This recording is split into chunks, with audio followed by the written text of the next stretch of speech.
এয়া চক মানুহৰ জীৱন আমাৰ আগফালে এখন গাড়ী গৰি আছে এখন মেজিক গাড়ী তিনিগৰাকী মহিলা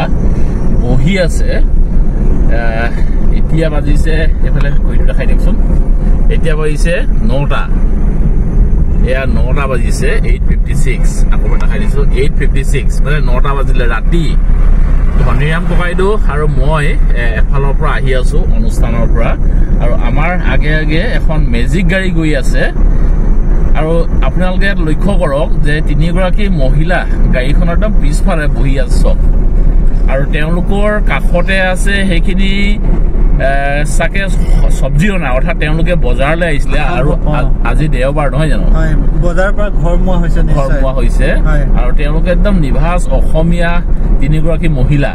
তেওঁলোকে এতিয়া বজাৰৰ পৰা আহিছে এতিয়া গৰম দিন বুলি বাৰু ঠিকে আছে নহয় জানো বাৰু ভালকে বহি গৈছে কিন্তু ঠাণ্ডা দিনতো তেওঁলোকে এনেকৈ আহে নহয় এই ৰাতি 9টা 10টা বজাত এতিয়া আমি প্ৰায় ডিব্ৰুগড় পাইছো ডিব্ৰুগড়ৰ পৰা চাগে তেওঁলোকে ক'লে যায় আমি নাজানো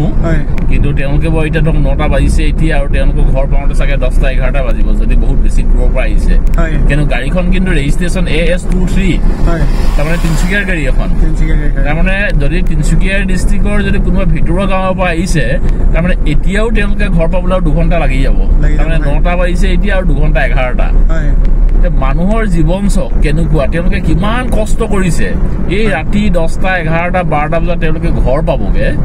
আৰু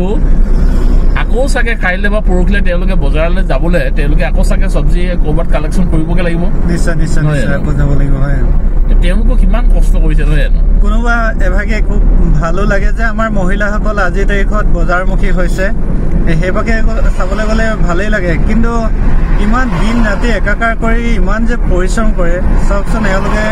বেচেৰা কিমান দুখ কষ্ট ভাগৰে গাড়ীখনৰ শেষৰ ফালে নিজৰ জীৱনটোক এক প্ৰকাৰ ক'বলৈ গ'লে মৰণৰ সৈতে হৰণ দি বুলি ক'লে হয়তো বহাই কোৱা নহ'ব তেওঁলোকৰ হয়তো কিছুমান সা সামগ্ৰী সেই বাস্কেটকেইটাৰ ভিতৰত তেনেকৈ ঘূৰি আহিছে সেইখিনি ৰাখিছে আকৌ অন্য এখন বজাৰলৈ হয়তো লৈ যাব তাকে কোনোবা এভাগে ভালো লাগিছে আমাৰ মহিলাসকল বজাৰমুখী হৈছে পুনৰ কৈছোঁ কোনোবা এভাগে তেওঁলোকৰ যিখিনি কষ্ট দুখ কষ্ট দেখি অকণমান বেয়াও লাগিছে সেইটো কাৰণে কিবা বিশেষ দৃষ্টিৰে ভাবিব নালাগে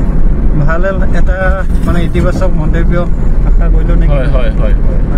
ঠিক আছে মানুহৰ জীৱন কেনেকুৱা চক আৰু কমেণ্ট এটা দিব বুলি আমি আশা কৰিলোঁ আৰু যিহেতু আমি হঠাৎ দেখি পালোঁ সেইকাৰণে অকণমান ভিডিঅ' এটা প্ৰস্তুত কৰি আপোনালোকক অকণমান দাঙি ধৰিবৰ কাৰণে চেষ্টা কৰিলোঁ আমি ইয়াত কোনো বিতৰ্ক বা কোনো নিগেটিভ চেঞ্চ আমি আনিব বিচৰা নাই আমি এই বিচাৰিছোঁ যে মহিলাসকলেও চক মানে গাঁৱৰ ভিতৰৰ পৰা তেওঁলোকে ওলাই আহি যে এই ৰাতি 10, 11, 12টালৈকে তেওঁলোকো যে ঘৰখন চলাবৰ কাৰণে কিমান কষ্ট কৰি আছে সেয়াই অকণমান দেখুৱাবৰ কাৰণে অকণমান এই ভিডিঅ'টোৰ যোগে চেষ্টা কৰিলোঁ ধন্যবাদ